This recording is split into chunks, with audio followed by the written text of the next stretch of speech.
45 50 minute मैं सब चमक रहा है। रहने दो, छोड़ दो। हमारा सुमा 45 45 तो बोले 50 में 50 लाना 0 0 ना 42 हमारा 5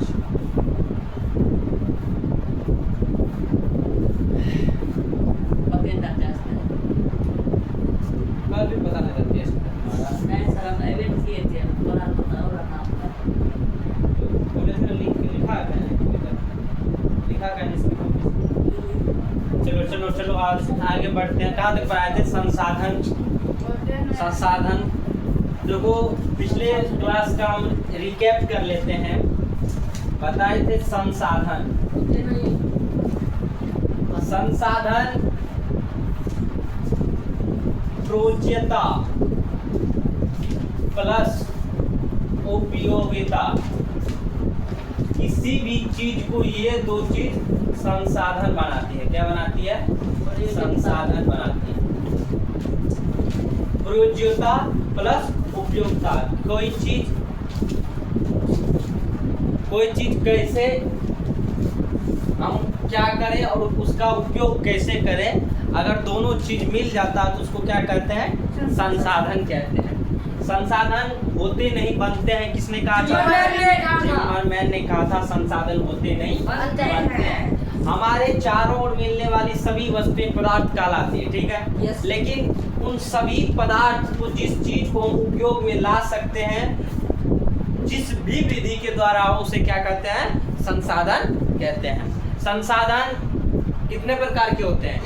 संसाधन 3 प्रकार के। बोले कितने प्रकार के? 3 प्रकार के। एक प्राकृतिक संसाधन, एक मानव निर्मित संसाधन, एक मानव संसाधन। प्राकृतिक संसाधन वे संसाधन जो प्रकृति द्वारा प्राप्त है, जिससे हम बिना किसी संशोधन क्या उपयोग कर सकते हैं, उसे प्राकृतिक संसाधन कहते हैं। प्राकृतिक संसाधन भी बताए थे 2 प्रकार का होता है। एक नवीकरणीय होता है, एक अनवीकरणीय होता है। नवीकरणीय संसाधन जिन्हें पुनः नवीकृत किया जा सकता है, जैसे वायु हो गया, इसे हम पुनः नवीकृत कर सकते हैं। जैसे सौर ऊर्जा हो गया, सौर ऊर्जा खत्म होता है, सूर्य की किरण ऊर्जा खत्म होती है, हवा खत्म हो रही है, तो इसे नवीकरणीय पुनः प्राप्त किया जा सकता है, इसलिए उसे क्या कहते हैं? नवीकरणीय संसाधन कहते हैं। और नवीकरणीय संसाधन वे संसाधन जिनका मात्रा सीमित है, स्टॉक क्या है? सीमित है, जिनका पुनः चक्रण करने में लाखों करोड़ों वर्ष लग जाते हैं, उसे कौन सा संसाधन कहते हैं? और नवीकरणीय संसाधन कहते हैं। प्राकृतिक गैस हो गया, कोयला हो गया, कच्चा तेल हो गया,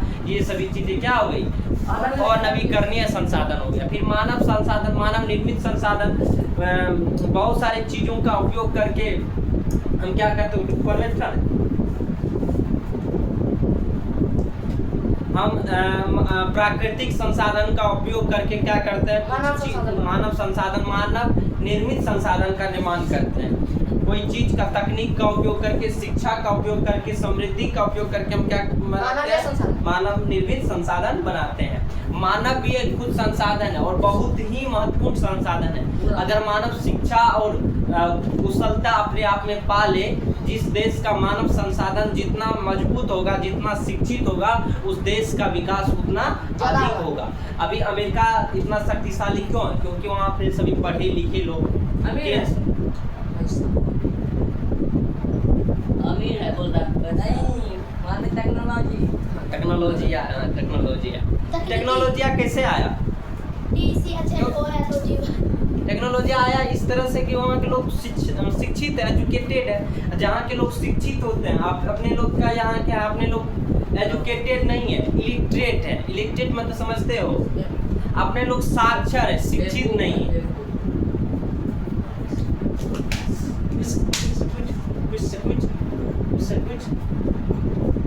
अपने लोग जो है ना शिक्षित नहीं होते हैं, अपने लोग इलिटरेट होते हैं, अपने लोग एजुकेटेड नहीं होते हैं। जिस रोज इलिटरेट से एजुकेटेड हो जाएंगे उस रोज हमारा देश क्या हो जाएगा? आगे हो जाएगा। अपना लोग को प्रधानमंत्री द्वारा साक्षरता अभियान चलाया जाता है, साक्षर करने के लिए। अब सोचो, साक्षर मतलब जिसे सिग्नेचर करना आता हो, जिसे वो क्या कहते हैं उसको हस्ताक्षर करना आता हो, उसे क्या कहते हैं साक्षर कहते हैं। लेकिन अपने लोग को साक्षर नहीं बनना है, अपने लोग को शिक्षित बनना है। अगर आप शिक्षित बनते हैं, देश का सेवा सिर्फ बॉर्डर पर खड़े होकर नहीं होता है, देश का सेवा सिर्फ बड़े बड़े मंत्री पद पर रहकर नहीं होता है। देश का सेवा आप जिस काम में हैं उस काम को अच्छे तरीके से करते हैं तभी देश का सेवा होता है ना। अगर आप समझ रहे हैं कि हम पढ़ रहे हैं, हम देश का सेवा करना चाहते हैं, आप पढ़ रहे हैं तो this is the survey of your country, ये आपका कंट्री का सेवा आप कर रहे हैं, अपने समाज के लिए सेवा कर रहे हैं। समाज का सेवा सिर्फ बड़े बड़े नेता नहीं करता है, समाज में आप प्रत्यक्ष या अप्रत्यक्ष रूप से, आप अप्रत्यक्ष रूप से समाज को एक अच्छा संदेश दे रहे हैं, आप अप्रत्यक्ष रूप से आप देश को मजबूत कर रहे हैं। आप जितना शिक्षित होंगे देश उतना विकसित होगा, इस बात को समझिए। तो इसलिए अपने आप को शिक्षित करना है, अपने आप को साक्षर नहीं करना है, अब अपने आप को शिक्षित करना है। Will be educated not literate, समझे? वीडियो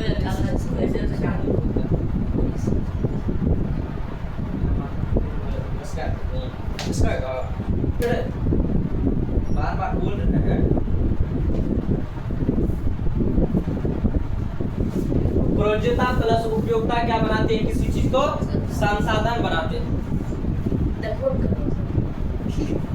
संसाधन बनाती है। आइए, तो संसाधन में हम बताए थे मानव संसाधन और मानव निर्मित संसाधन, प्राकृतिक संसाधन बताए थे। किसे मानव ने इसका एक बहुत अच्छा उपयोग किया था कि मानव समझता था कि यह संसाधन जो है प्रकृति का उपहार है। बढ़िया से बैठ बने, संसाधन क्या है? प्रकृति का उपहार है। मानव ने इसका अंधाधुंध दोहन किया, अंधाधुंध उपयोग किया, अंधाधुंध इसका दुरुपयोग किया, जिनका परिणाम आज है कि संसाधन की हमें कमी हो रही है। हमें देश में 71, पूरा विश्व में 71% पानी ही पानी है, लेकिन हम आज भी पानी की समस्या से जूझ रहे हैं, समस्या से, है ना? पानी खरीद के पी रहे हैं, बिस्लरी खरीद के पी रहे हैं, कम बोलो तो फिर हम आ जाएंगे मिलने आपसे, स्वागत। तो यही समस्या है कि आप अपने संसाधन का सीमित उपयोग करें, अपने संसाधन का पुनः उपयोग करें, पुनः उसका और कम उपयोग करें। 3R होता है, 3R, R मूवी देखें, R रिड्यूस, रिसाइकल और रिजर्व, ऐसे कुछ होता है, ठीक है? पुनः उपयोग, पुनः चक्रण और क्या होता है दिमाग में नहीं आ रहा, ठीक है? समझ रहे हो ना? जी सर। तो बताए थे, इसलिए संसाधन का हमें क्या करना चाहिए? संरक्षण, दुरुपयोग नहीं करना चाहिए, संसाधन का संरक्षण करना चाहिए। क्या करना चाहिए? संरक्षण करना चाहिए। और संसाधन जो है हर देश का विकास होने का संसाधन अगर किसी देश के पास नहीं है तो देश का मतलब संसाधन तो होना ही चाहिए ना। हर चीज़ का संसाधन, जिस चीज़ को आप उपयोग में ला लेते हो वो संसाधन बन जाता है। आप कभी कभी कचरे का भी उपयोग होता है। Yes sir. नहीं होता है? Yes sir. कैसे में? कचरे जला के बिजली उत्पन्न कचरे जला के बिजली उत्पन्न होता है। Yes sir. हाँ सर। बायोगैस, बायोगैस, अच्छा चलिए ठीक है। सरलों जला के बिजली उत्पन्न। इसलिए तो हर चीज का अपना अपना कुछ महत्व है ना? आपका भी महत्व है इस दुनिया में, इसलिए आप भी अपने आप को एक महत्वपूर्ण मानव संसाधन बनाइए।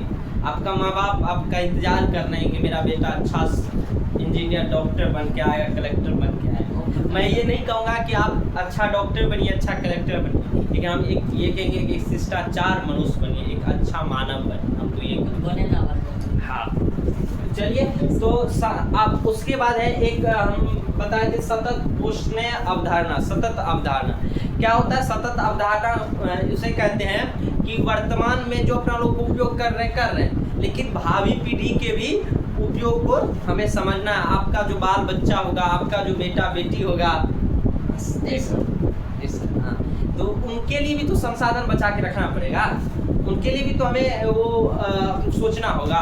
आज माँ बाप कमा रहा है किसके लिए? आपके लिए, आप भी कमाएंगे अपना बेटा बेटी के लिए। तो यही कमाते हैं, मतलब संसाधन जोड़ते हैं। तो सिर्फ कमाना नहीं है, अपने संसाधन को भी संरक्षण करना है। तो यहाँ तक हम पढ़ाए थे। अब आगे बढ़ते हैं। आज हम एक बहुत ही महत्वपूर्ण संसाधन के बारे में जानेंगे। किसके बारे में? बहुत ही महत्वपूर्ण संसाधन, जिन संसाधन के बिना मेरा अपना लोग का कोई अस्तित्व नहीं है, ऐसा समझो। प्रत्यक्ष या अप्रत्यक्ष रूप से हम उस पर डिपेंड है। इसका नाम है, क्या नाम है? आकाशीय संसाधन। भूमि संसाधन। कौन सा संसाधन? भूमि संसाधन। भूमि संसाधन। पृथ्वी के कितने % भाग पर भूमि संसाधन है? नहीं सर, हम बता दें कितने?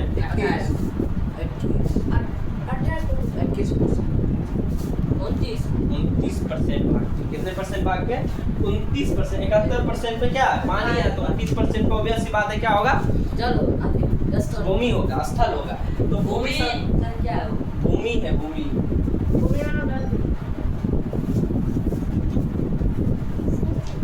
भूमि संसाधन। सर चमकै छै की कहब? हाईलाइट पर इसको वाइट कर दीजिए। छोटका वाला बोलो मैं सर दे हो गया। ए छोटका बंद कर, बहुत पीछे वाइट और बोलो बंद कर, पीछल का बंद। हां वाइट ए और जमा लगे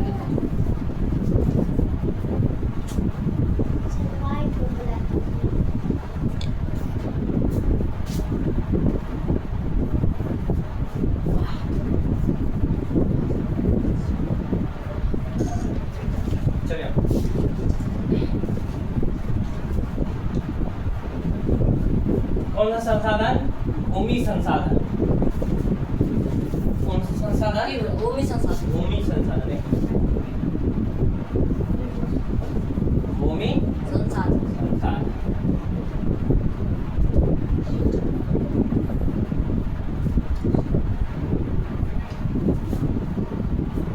आइए, तो भूमि संसाधन जो है वो कितने % भाग पर उपस्थित है? 29% भाग पर।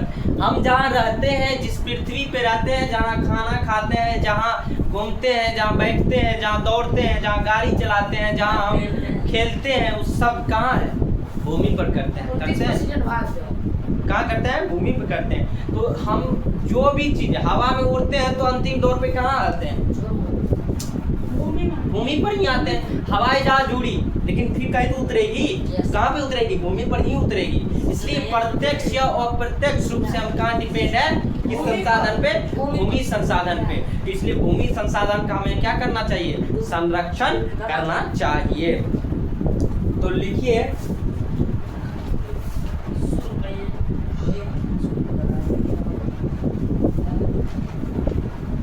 भूमि संसाधन लिखे, हेडिंग दीजिए भूमि संसाधन। क्या बहुत महत्वपूर्ण संसाधन, क्या बहुत ही महत्वपूर्ण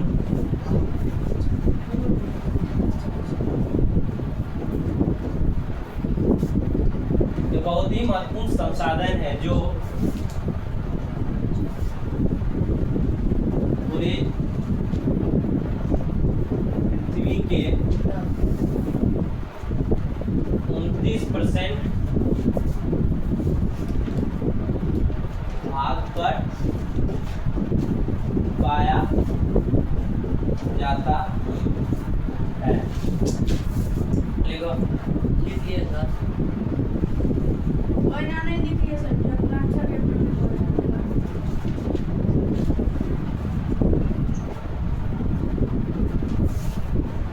और यह एक प्राकृतिक संसाधन है। यह एक कौन सा संसाधन है? प्राकृतिक संसाधन है। आप देखिए, भूमि है तो भूमि भी कहीं पे ऊंचा है, कहीं पे गहरा है, किसी प्रकार का है क्या? कहीं पे पानी है, कहीं पे पहाड़ है, कहीं पे पठार है, तो कहीं का भूमि उपजाऊ नहीं है, तो कहीं जंगल ही जंगल है ना? तो हर तरह का क्षेत्र है। तो जहाँ पे क्या होता था कि मानव को जहाँ पे सब कुछ मिलेगा वहीं पे न वो रहेगा,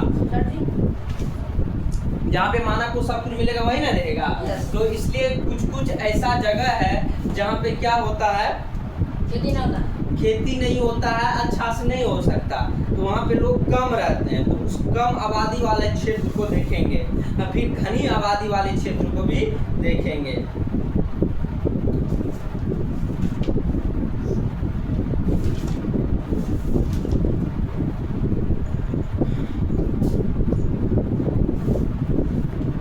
देखिए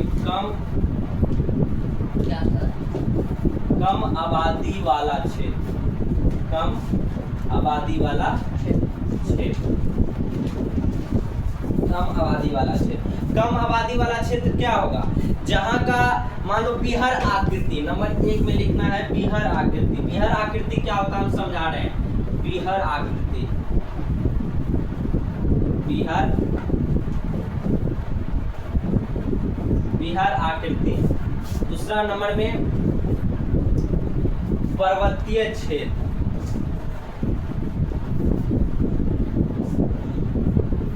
और तीसरा नंबर में निचले इलाकों में बाढ़ की आशंका।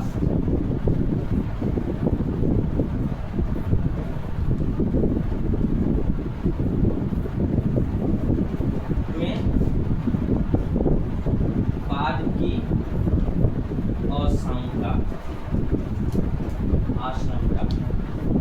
ठीक है। बीहर आकृति मतलब जहाँ का भूमि समतल नहीं है, कहीं ऐसे है, कहीं वैसे है, कहीं वैसे है, मतलब उबड़ खाबड़ है, उसे क्या करते हैं बीहर आकृति का। पर्वतीय क्षेत्र, जहाँ पे पर्वत होगा तो वहाँ पे तो पहाड़ी ढलान है, तो पहाड़ी ढलान पे कोई रह सकेगा, ऐसे है पहाड़, यहाँ पे घर बन पाएगा, रहता है कुछ काट के कुछ अथी करके बनता है, लेकिन ज्यादा नहीं होता, कम आबादी वाला होता है, बहुत कम लोग रहते हैं, ठीक है। और निचले इलाकों में जहाँ बाढ़ की आशंका हमेशा बनी रहती है, वहाँ भी क्या होता है कम लोग रहते हैं। तो कम आबादी वाला क्षेत्र हो जाएगा बीहर आकृति वाला क्षेत्र, पर्वतीय और निचले इलाकों में यहाँ बाढ़ की आशंका होती है, तो वहाँ पे कौन कैसा होगा, कम आबादी होगा।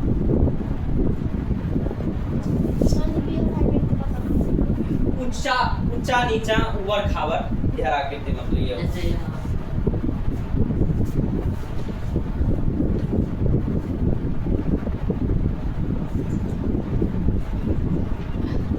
घनी आबादी वाला क्षेत्र, आबादी वाला क्षेत्र, घनी आबादी वाला क्षेत्र।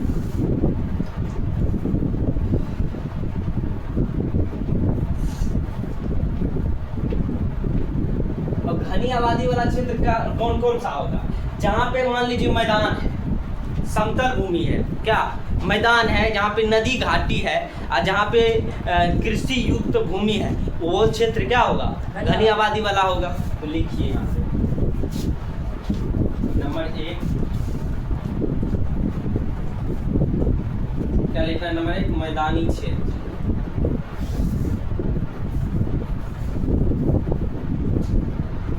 नंबर 2 में क्या लिखना है नदी घाटियाँ,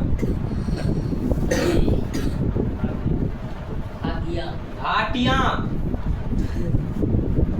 नंबर 3 में कृषि युक्त भूमि,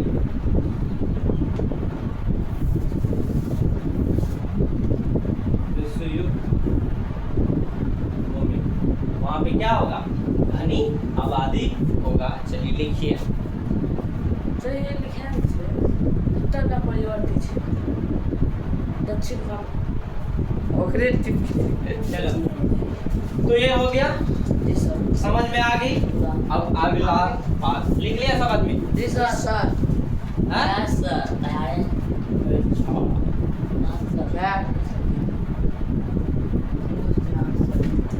सर जी ललका तो लखेन दे रहा है बढ़िया। अब आगे बढ़ते हैं। भूमि जो है भूमि, इनका उपयोग को प्रभावित करने वाला कारक के बारे में पढ़ेंगे कि भूमि का जो उपयोग होता है उसको कौन कौन चीज प्रभावित करता है, कौन कौन सा चीज उसको इफेक्ट करता है, उस चीज को पढ़ेंगे। भौतिक और मानवीय दोनों कारक को पढ़ेंगे। तो लिखिए, लिखा हूँ, लिखा लीजिए।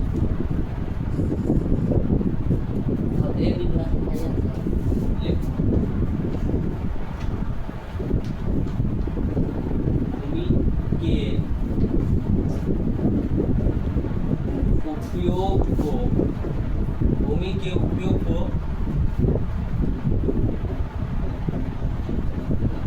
प्रभावित करने वाली भौतिक कारक। कौन सा कारक? भौतिक कारक।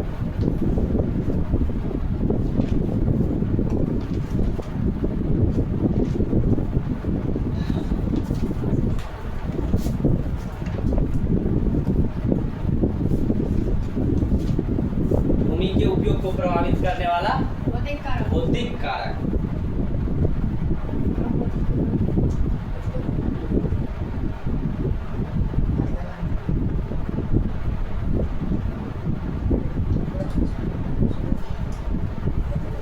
देखिए होता क्या है, पहला है स्थलाकृति। कौन सा? स्थलाकृति। स्थलाकृति मतलब स्थल का आकृति कैसा है। अगर स्थल का आकृति समतल है तो वहाँ पे ज्यादा लोग रहेगा, वहाँ पे लोग ज्यादा काम करने आएंगे, वहाँ पे लोग क्रिकेट खेलने आएंगे, वहाँ पे लोग घूमने आएंगे। लेकिन अगर कहीं पे उबड़ खाबड़ है तो वहाँ पे लोग जाता है? नहीं जाता है। इसलिए उसके उपयोग को कौन प्रभावित करता है? पहला स्थलाकृति। दूसरा कौन सा है? दूसरा स्थलाकृति प्रभावित करता है। दूसरा पानी की उपलब्धता। पानी की उपलब्धता।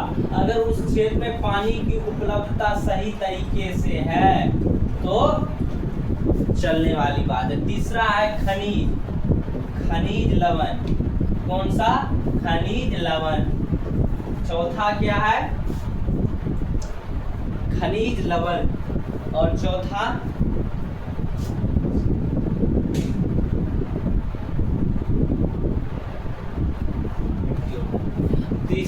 चौथा क्या होगा? मिट्टी। मिट्टी कैसा है? क्या? मिट्टी और जलवायु बहुत चीज को प्रभावित करता है भाई। अगर जलवायु बहुत चीज को प्रभावित करता है, ये हो गया आपको भूमि के उपयोग को प्रभावित करने वाला भौतिक कारक।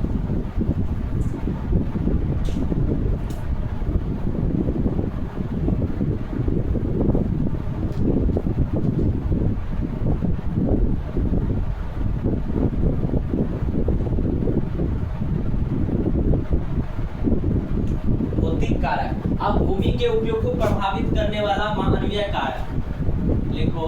भूमि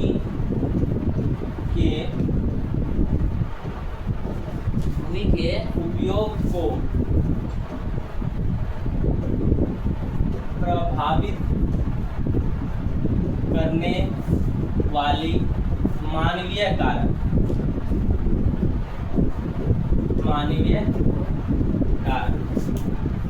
तो मानवीय कारक में क्या होगा? जनसंख्या और प्रौद्योगिकी। कौन सा? जनसंख्या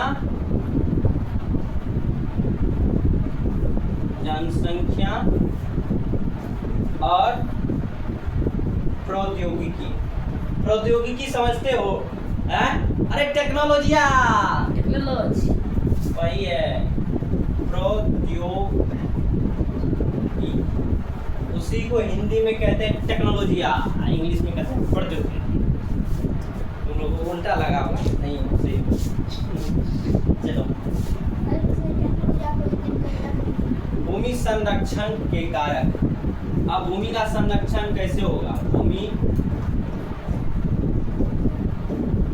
संरक्षण के कारक। भूमि का संरक्षण कैसे करें? तो पहली बात है भूमि का संरक्षण कैसे करेंगे। भूमि में क्या करना पड़ेगा, सुधार लाना पड़ेगा। भूमि में क्या लाना पड़ेगा रे भैया, सुधार लाना पड़ेगा। भूमि को सुधार कीजिए। दूसरी बात भूमि में पानी दीजिए। भूमि में पानी दीजिए। वनों की कटाई पर रोक लगाइए। वनों की कटाई पर रोक। वनों की कटाई पे रोक। कटाई पर अधिक लगाइए। हाँ, वन जितना अधिक होगा मिट्टी उतना वो क्या रहता है, टाइट होता है, जिससे बाढ़ आने पर कोई अति नहीं होती है।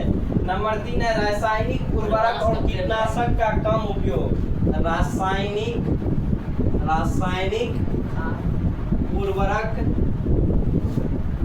उर्वरकों एवं कीटनाशक का कम उपयोग। कीटनाशक का कम उपयोग यही है। और चराई पर रोक, पशु चराई पर रोक। किस पे, पशु चराई पर रोक यही है। इसी तरह होता है। आज का क्लास इतना ही, आगे कल प्रोसीड किया जाएगा। आप सभी को धन्यवाद, प्रणाम। आप लोग का सपोर्ट मिल रहा है, अच्छे से सपोर्ट कीजिए, तभी अच्छा लगेगा। और मैं क्रमबद्ध तरीके से कोशिश कर रहा हूँ पढ़ाने का, और मैं क्रमबद्ध तरीके से क्लास 8 और क्लास 10 का पॉलिटिकल साइंस भी पढ़ा रहा हूँ, और क्रमबद्ध तरीके से आज से वीडियो अपलोड होगा। इसलिए धन्यवाद। अपने दुआ आशीर्वाद बनाए रखें। प्रणाम। बंद।